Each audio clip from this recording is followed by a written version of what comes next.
Bien, muchachos, de nueva cuenta, bienvenidos. Vamos a iniciar la sesión del día de hoy.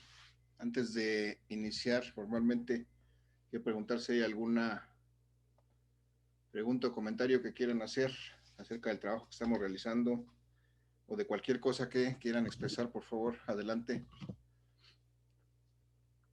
No, profe, todo bien.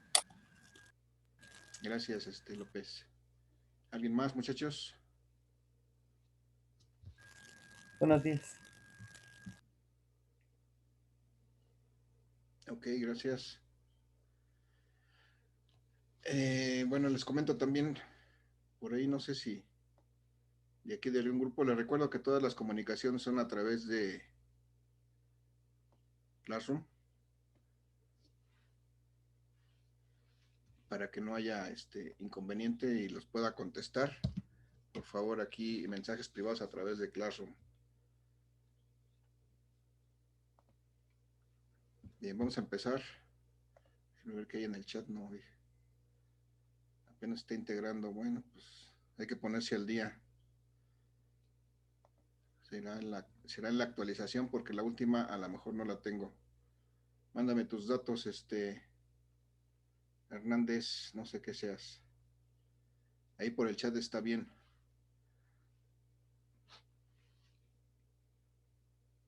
Bien, vamos a continuar entonces. Vamos a seguir revisando el tema del que estábamos revisando en la sesión pasada. Estamos hablando de la ley de Coulomb, del magnetismo, y vamos a continuar sobre ese tema.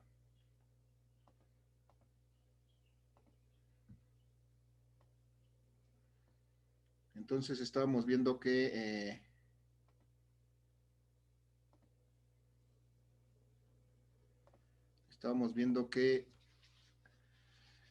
en la ley de Coulomb del magnetismo, como en la ley de Coulomb, la normal, que es la ley que nos permite calcular la fuerza de las cargas eléctricas, la fuerza de atracción o repulsión entre cargas eléctricas, pues la ley de Coulomb permite lo mismo, pero para el caso de polos magnéticos, es decir, para el caso de cuerpos que tengan campos magnéticos. En este caso presuponemos imanes, pero realmente puede haber otros cuerpos magnéticos que no necesariamente sean imanes naturales o artificiales, sino que puedan ser electroimanes.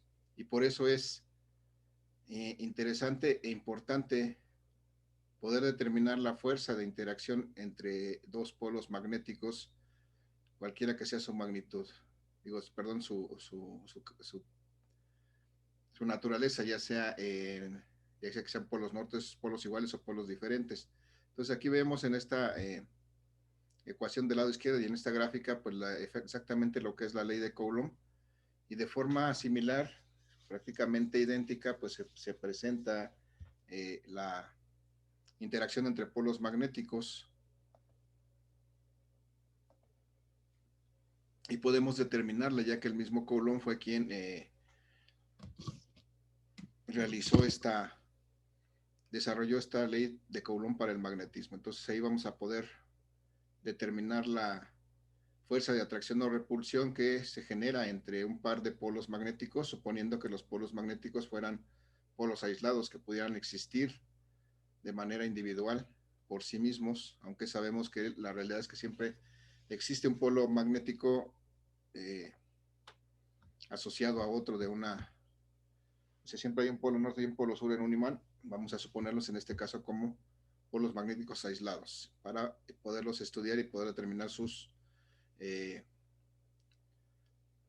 la fuerza que se genera entre ellos. Y entonces lo último que vimos, aquí ya revisamos todo lo que era la teoría de la ley de Coulomb, y estábamos en el punto en que debíamos determinar las fuerzas que se generan entre estos dos polos, un polo norte y un polo sur, al cual al polo norte le llamamos el polo 1, al polo sur le llamamos el polo 2, y veíamos que las fuerzas pues son cantidades vectoriales, de tal suerte que necesitamos determinar, además de su magnitud, su dirección. Y entonces establecimos aquí las direcciones de estas fuerzas que el polo norte, este caso el polo 1, genera sobre el polo 2, y que el polo sur, este caso el polo 2, genera sobre el polo 1. Y recordando, vamos a ver que si yo quiero, por ejemplo, la fuerza que genera este polo norte sobre este polo sur, tengo que ver qué pasaría si este polo norte, cuál es el efecto que hace sobre este polo sur. Analizo que los dos polos son polos opuestos, son polos de diferente nombre. Entonces, lo que hay entre ellos es atracción. Para poder fijar la dirección que tiene la fuerza que este polo ejerce sobre este polo sur, entonces lo que debo de hacer es suponer que este polo norte está fijo y que este polo sur se puede mover. Si yo hago eso, veo que este polo sur pues va a dirigirse hacia el polo norte como si le estuviera aplicando una fuerza en esa dirección. Entonces, por eso determino que en esta dirección hacia la izquierda y sobre esta línea existe esta fuerza que el polo 1 ejerce sobre el polo 2. Esa es la manera o el razonamiento que vamos a usar para poder determinar esta fuerza. Y para el caso similar, si yo cambio ahora y quiero saber este polo 2 sobre este polo 2 que es sur, sobre este polo 1 que es norte, hacia dónde apunta la fuerza que genera este polo sur sobre este polo norte, entonces hago el ejercicio mental de decir este polo norte, este polo sur está detenido, está fijo, no se puede mover. Y este polo norte, que es sobre el que quiero saber su efecto de la fuerza que genera este polo sur, entonces si este polo norte, como es de naturaleza contraria, se puede mover, entonces tratará de acercarse al polo sur y entonces por eso tiene la fuerza que ejerce el polo sur sobre este polo norte, tiene esta dirección, una dirección de atracción. Y entonces le nombra a esta fuerza como la fuerza que el polo norte ejerce sobre el polo sur, es decir, que el polo 2 ejerce sobre el polo 1. Y como veo, tengo aquí dos fuerzas encontradas, la fuerza 1-2 y la fuerza 2-1. Y hay una característica para estas fuerzas. ¿Alguien tiene una idea cómo son en relación de magnitud la fuerza 1 y la fuerza 2? Muchachos, su comentario. ¿Cómo serán esas fuerzas? ¿Alguna idea, muchachos? Cualquiera es buena. ¿Vectoriales? Sí, son Podría ser. vectoriales, pero en cuanto a magnitud de cada una de las fuerzas, ¿cómo serán? ¿Iguales? Iguales, sí, muy bien, gracias. Eso es lo que queremos llegar. Entonces, la magnitud de estas dos fuerzas es igual. La diferencia es la dirección que tiene cada una de ellas, precisamente porque son vectoriales, como dijo la compañera. Entonces, pero en magnitud las dos son iguales. Y recuerden que un vector yo siempre lo voy a representar como su magnitud y su dirección por medio de un ángulo. Entonces, cada uno de estos dos fuerzas, F1 y F2, tienen igual magnitud, pero tienen diferente dirección, o sea, tendrán un diferente ángulo. Y entonces lo que me interesa es determinar cuánto valen estas fuerzas 1 y 2, para poder saber cuánto vale la fuerza que se genera entre estos dos cuerpos, entre este caso nuestros dos polos magnéticos. Muchachos, la pregunta ahora, ¿cómo voy a determinar la magnitud de la fuerza que se genera entre estos polos magnéticos? ¿Qué utilizo para eso? La fórmula de K. La fórmula de K, la fórmula de la ley de Coulomb. En este caso, si lo hago explícito, si no lo digo, debo de suponer siempre que esto está en el aire o en el vacío, y entonces veo que tengo aquí dos expresiones matemáticas para calcular la fuerza entre polos magnéticos. Las dos sirven para el aire y el vacío. La más simple es la de arriba, y entonces, bueno, vamos a hacerlo de esa manera. Si yo necesito calcular la fuerza, por ejemplo, que el polo 1 ejerce sobre el polo 2, eso va a ser igual a qué, muchachos? Pues acá, ¿por qué más, muchachos? Por la carga 1, por la carga 2 sobre Bien, la distancia al cuadrado. sí. En este caso, en las cargas serían para la ley de Coulomb la ley de Coulomb de las cargas eléctricas. Aquí, como estamos manejando polos magnéticos, pues vamos a referirnos a la intensidad de polo magnético 1 por la intensidad de polo magnético 2 entre la distancia que separa esas cargas al cuadrado. Entonces, pues ya que tenemos eso expresado, pues lo que nos hace falta es saber cuál es la magnitud de esa intensidad de polo en cada uno de esos polos. Vamos a suponer, voy a poner aquí su valor. Este primer polo magnético tiene intensidad de 5 amperes metro. Y esta segunda tiene una intensidad, por ejemplo, de 4 amperes metro. Recuerden que amperes metro es la unidad de la intensidad del polo magnético, o la carga magnética, precisamente como dijo la compañera. Y vamos a suponer también que estos dos polos magnéticos están separados una distancia, por ejemplo, de 10 centímetros. Desde luego sabemos que están en el aire. Y vamos entonces a determinar cuánto vale esa fuerza que se ejerce entre estos dos polos. Simplemente voy a sustituir los valores. Y recuerdo que la constante K, para este caso del aire o el vacío, vale 10 a la menos 7.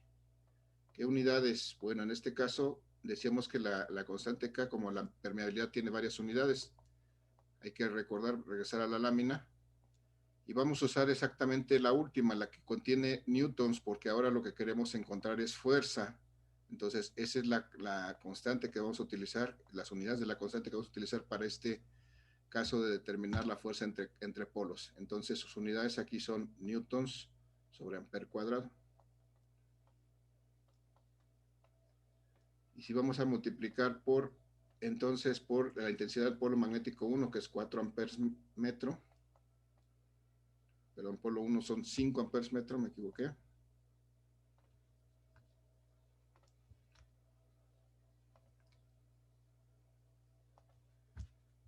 Amperes metro, la intensidad del polo magnético del polo 1, y lo vamos a multiplicar por la intensidad del polo magnético 2, que son 4 amperes metro, ahora sí, 4 amperes metro,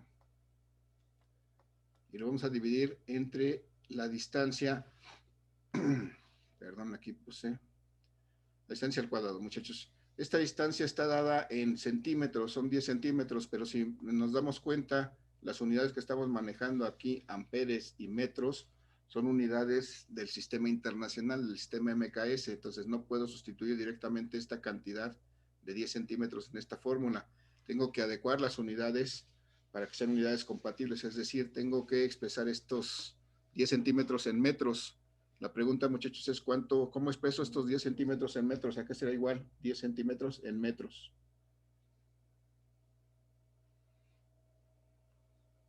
¿Alguna idea, muchachos? 0.1 metros. 0.1 metros, sí. Entonces directamente puedo sustituir 0.1 metros, pero muchachos les recomiendo, y es una recomendación nada más, que empecemos a acostumbrarnos a expresar estas cantidades en notación científica. Y la forma más fácil de pasar de centímetros a metros es simplemente expresar la misma cantidad en centímetros, 10, y multiplicarla por 10 a la menos 2. Esto nos simplifica las operaciones, incluso lo vamos a necesitar más adelante, porque cuando ustedes vayan a su examen de la superior, van a tener que hacer operaciones como estas sin calculadora, entonces por eso la recomendación. Entonces cuando yo pongo la misma cantidad que tengo en centímetros, simplemente lo multiplico por 10 a la menos 2, es como si lo dividiera entre 100, y si ustedes hacen la operación, 10 entre 100 me da 0.1, como dijo el compañero, y eso ya está expresado en metros. Ahorita vamos a ver la utilidad de esto, y además tengo que elevar esta cantidad al cuadrado. Bien, entonces, si hago esta operación, voy a tener aquí 10 a la menos 7, newton sobre amper cuadrado, y voy a multiplicar por 5 por 4, me da 20 amperes cuadrados, metros cuadrados, y eso lo voy a dividir entre 10 por 10 a la menos 2 al cuadrado, me da 10 por 10, me da 100,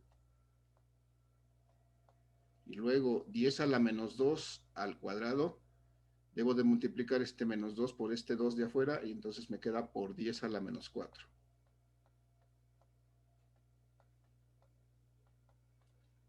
Y entonces la fuerza 1, 2 va a ser igual a estos 20 entre estos 100, me da 0.5.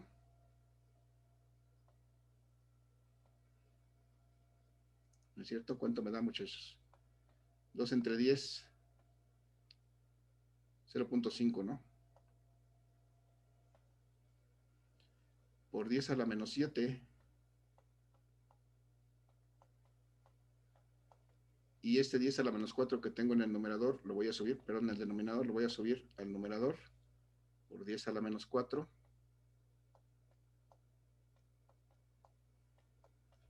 ¿Y qué unidades me quedan? Tengo amperes cuadrados que se eliminan aquí. Aquí tengo metros cuadrados que no los puse. Pero también se eliminan con estos y lo único que me quedan aquí son newtons. ¿Cuánto es eso, muchachos? 0.5 por 10 a la menos 7 por 10 a la menos, perdón, por 10 a la 4. Este menos 4 que estaba aquí abajo, cuando sube al numerador sube positivo. ¿Cuánto me da eso?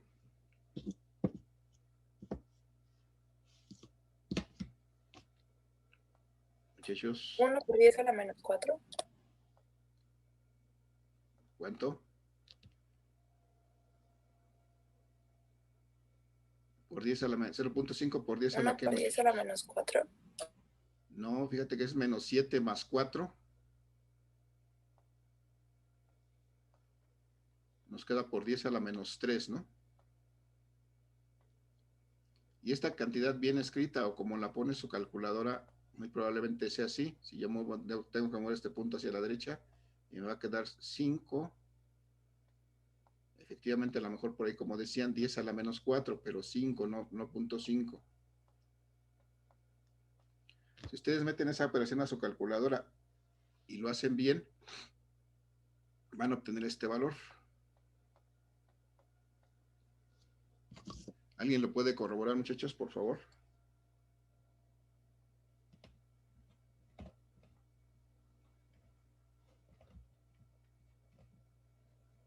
¿Alguien que tenga calculadora?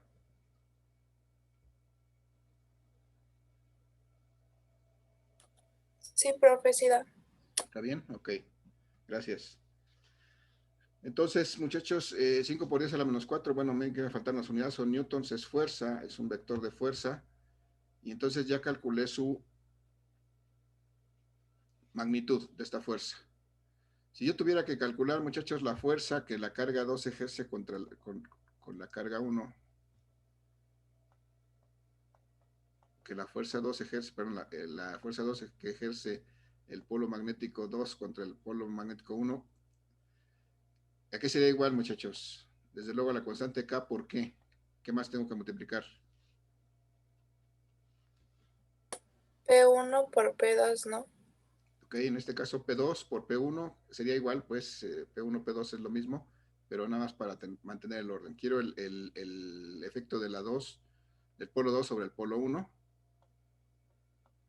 y dividir entre la distancia que lo separa al cuadrado. Pero si me doy cuenta, esto que tengo aquí es exactamente lo mismo que tengo acá, solamente porque están invertidos de posición, pero es exactamente lo mismo. Entonces, no tiene sentido hacer este cálculo porque es exactamente lo mismo, además de que ya dijimos aquí que estas fuerzas en magnitud son iguales. Entonces, esta fuerza 2 sobre el polo 1 también tiene el mismo valor, que es de 5 por 10 a la menos 4 newtons.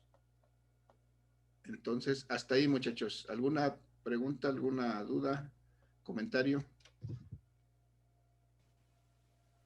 No, profe. No, profesor. Bien, gracias. Entonces, lo que voy a hacer ahora es, recordando que los vectores fuerza, la magnitud física que se llama fuerza, es una magnitud vectorial y que tiene dirección y sentido. Esto que hice únicamente me da la magnitud de esa fuerza. Necesito expresar su dirección y su sentido. Desde luego voy a utilizar la forma polar para poder expresar esa fuerza como vector, y entonces eso es lo interesante ahora. Necesito expresar esta fuerza 1, 2 como un vector, es decir, va a ser igual a su magnitud y su dirección. La pregunta es, ¿a qué es igual esta fuerza 1, 2 como vector, muchachos? ¿Cómo la puedo expresar? ¿A qué será igual?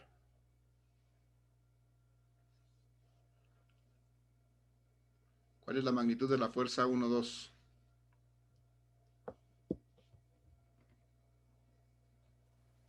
Sin miedo, muchachos. ¿Sería negativa? No, ¿cuál es la magnitud? La acabamos de calcular. ¿Cuál es la magnitud de la fuerza 1, 2? 5 por 10 a la menos 4 newtons. Ok, gracias. 5 por 10 a la menos 4 newtons. ¿Y cuál es la dirección? ¿Cuál es el ángulo que forma esta fuerza 1, 2? Ya la marcamos aquí. Con respecto, si es negativa, como dijo el compañero, pero aquí lo que me interesa ahorita es marcar la dirección en forma de un ángulo. ¿Cuál es el ángulo que forma esta fuerza con respecto al eje X? Positivo. 180. 180 grados. Muy bien. Entonces, así está ya expresada mi fuerza 1, 2 en forma de vector. ¿Y cómo podría yo expresar mi fuerza 2, 1 en forma de vector? ¿A qué será igual? Diciendo que es la forma, escribirla como vector, muchachos. ¿A qué será igual la fuerza 2, 1? 5 por 10 a la menos 4 newtons con un ángulo de 0 grados. Muy bien, gracias. 5 por 10 a la menos 4 newtons con un ángulo de 0 grados. Muy bien. Entonces, muchachos, ¿alguien tiene duda de dónde salió esto? Yo, profe, tengo una duda en el ángulo. Sí. ¿Los 180 de dónde salen, perdón? Ok, vamos, para eso siempre es recomendable trazar un sistema cartesiano y trazar sobre él los vectores para poder identificar plenamente ese ángulo.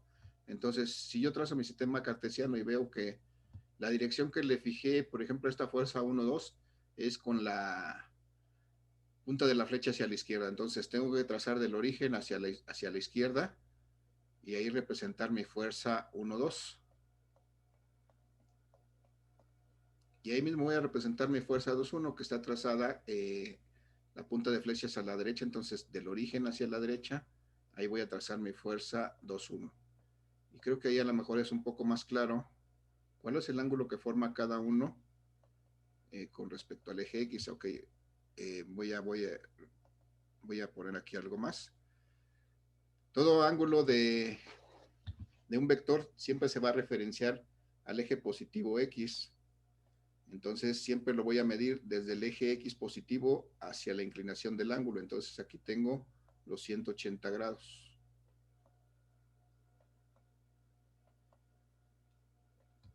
Y en el caso de la fuerza 2,1, pues veo que coincide exactamente con el eje X, entonces por eso aquí tengo 0 grados. No sé si con eso aclaramos. Sí, profe, gracias. ¿Sí? Ok, Axel, gracias.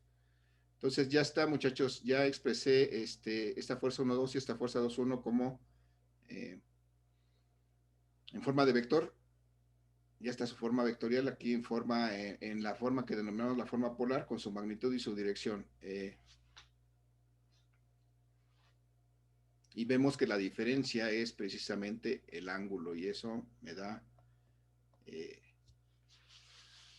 ¿cómo se llama? Me da la característica de cada uno de ellos, aunque son iguales en magnitud, son diferentes en dirección.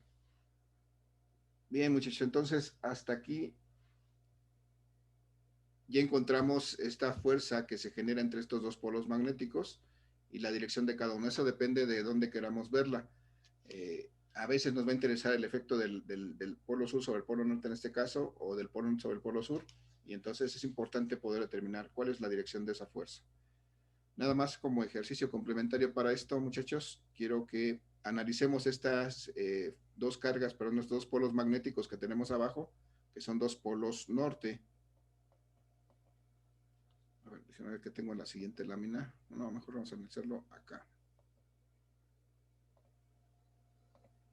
Bien, aquí para aprovechar lo que ya hicimos de cálculo. A ver si quedó claro cómo determinar la dirección de la fuerza que se genera entre estos dos polos norte. Recuerden, ahora son dos polos norte, son dos polos de la misma naturaleza.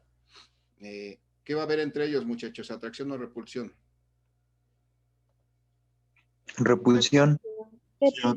Repulsión, ok, gracias. Si este polo es el polo 1 y este es el polo 2, los dos son nortes, pero para distinguirlos, a uno le llamo el polo 1 y al otro le llamo el polo 2. Y me interesa determinar, muchachos, la fuerza que ejerce este polo 1 sobre este polo 2, ¿hacia dónde apuntará? Irían hacia afuera Hacia la porque... izquierda, Ajá, ¿qué dirección será esa? ¿A la derecha o a la izquierda? A la derecha. A la derecha, muy bien. Entonces, si yo quiero la fuerza que este polo 1 ejerce sobre este polo 2, voy a hacer el análisis. Este polo 1 lo considero que está fijo. Este polo 2 tiene movimiento. Como si tiene movimiento y hay repulsión, pues va a tratar de alejarse. Es como si le estuviera aplicando una fuerza a este polo 2 en esta dirección. Entonces, efectivamente, aquí va a estar la fuerza que este polo 1 ejerce sobre este polo 2. Muy bien. Y haciendo el mismo análisis, muchachos, si ahora lo que quisiera es cuál es el efecto, cuál es el efecto que le produce la fuerza que le genera este polo 2 a este polo 1, ¿qué dirección tiene? ¿Hacia dónde sería? Hacia la izquierda. Hacia la izquierda. La tengo que poner esa fuerza, la represento aquí en el polo en el que está, en el que se va a manifestar. Y entonces hago el ejercicio de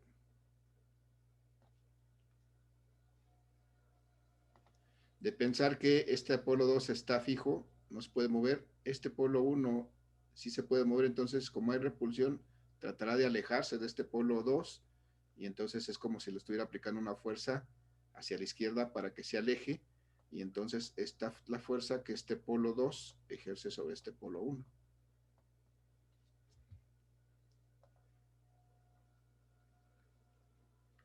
Muy bien, y entonces, pues ya nada más sería cuestión de determinar las magnitudes, determinar el ángulo, pero aquí lo que me interesaba es que diferenciemos, que veamos cómo y ejemplifiquemos cómo podemos calcular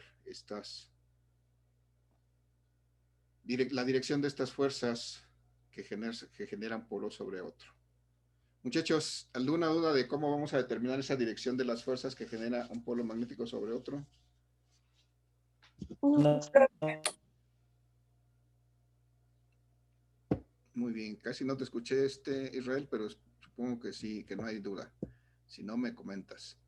Entonces, vamos a pasar a un siguiente ejemplo, muchachos. De eso se trata. A continuación vamos a hacer varias cosas. Bueno, esto ya lo hicimos dos polos nortes y dos polos sur.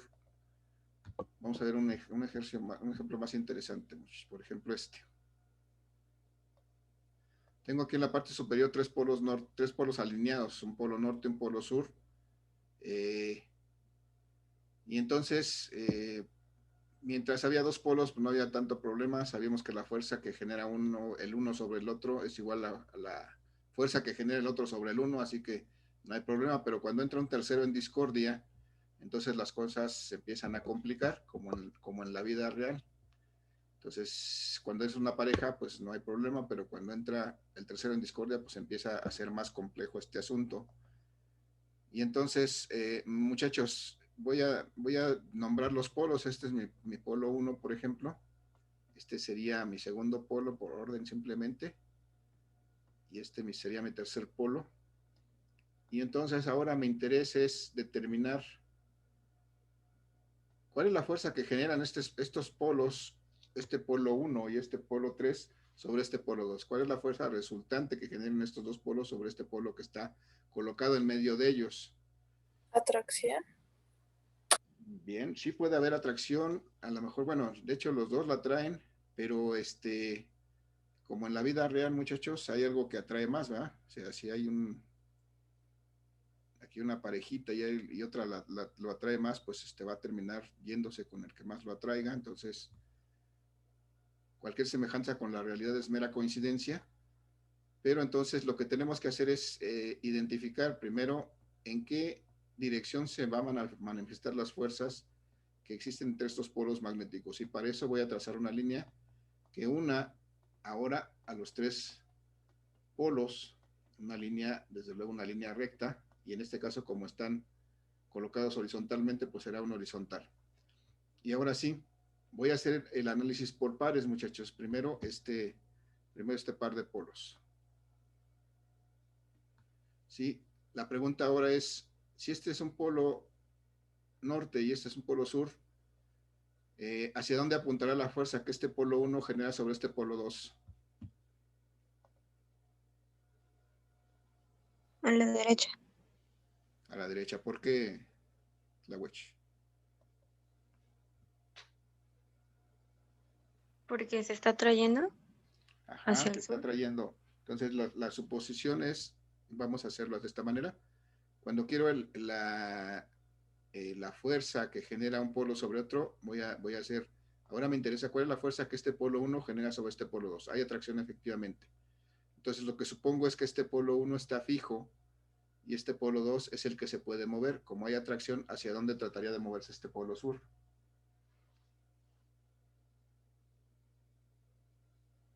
¿Hacia la derecha o hacia la izquierda? Hay atracción, tratan de juntarse. Hacia la izquierda. Hacia la izquierda, ¿no? Nada más es esa cuestión, hay que hacer a lo mejor está bien lo que tú me decías, si hacemos otra suposición, que era la de la fuerza de este sur por sobre este norte, pero ahorita me interesa la fuerza de este norte sobre este polo sur. Entonces, supongo que este norte está fijo, este sur es el que se puede mover. Entonces digo que esta es la fuerza, que la dirección de la fuerza que el polo 1 ejerce sobre el polo 2. ¿Sí, ¿sí está bien con esto, muchachos? ¿Sí lo captamos? Sí, pero Va. Entonces, como yo necesito la fuerza resultante entre estos dos polos, bueno, tengo que acordarme a alguna otra cosa. Perdón, muchachos. Bueno, ahorita lo pongo. Ahora me interesa, ¿cuál es el efecto que genera este polo 3 sobre este polo 2? Entonces necesito ver hacia dónde apunta la fuerza que este polo 3 ejerce sobre el polo 2, porque aquí me interesa determinar una fuerza resultante en este polo. La fuerza resultante que es la suma de las fuerzas que estos dos polos ejercen sobre este. Me interesa, eso es lo que me interesa determinar. Entonces, antes de eso, necesito determinar qué dirección tiene la fuerza que este polo 3 ejerce sobre este polo 2. Esa es la pregunta ahora. ¿Hacia dónde apunta la fuerza que este polo 3 ejerce sobre este polo 2?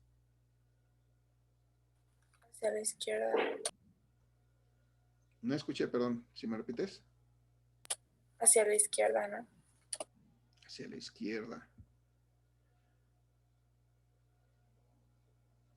Vamos a hacer la suposición nuevamente. Si lo que me interesa es la fuerza que este polo 2 ejerce sobre este polo 3, voy a suponer que este polo 2 está fijo. Pero este polo 3 está fijo. Este polo sur, que es el polo 2, es el que se puede mover. Entonces, ¿hacia dónde tratará de moverse este polo sur? Si Hacia la hay atracción por este polo norte, ¿hacia dónde? derecha. Hacia la derecha, ¿no? Entonces, ese es el supuesto del que vamos a partir para poder determinar estas fuerzas. Entonces, aquí hacia la derecha está la fuerza que este polo norte, que es el polo 3, ejerce sobre este polo sur, que es el polo 2. Y entonces, ahora sí, debo de recordar que de acuerdo a la álgebra vectorial, si yo quiero calcular la fuerza resultante sobre este polo sur, pues tendrá que ser igual a la suma vectorial de la fuerza que el polo 1 ejerce sobre el polo 2, más la fuerza que el polo 3 ejerce sobre el polo 2, como vectores, sumándolos como vectores. Recuerden que como son vectores, tenemos que usar el álgebra vectorial, no podemos sumar de manera directa, tenemos que sumar con álgebra vectorial. Entonces, vamos a suponer de una vez que este polo 1 tiene una magnitud, como hace rato, de 5 amperes metro. Este polo 2 de 4 amperes metro, por ejemplo. y este polo 3 que sea de 3 amperes metro. Bien, ya no nos queda mucho tiempo, vamos a tratar de solamente de ejemplificar, bueno, de poner aquí. Muchachos, si la fuerza 1, 2 es un vector, ¿a qué será igual expresado en forma polar?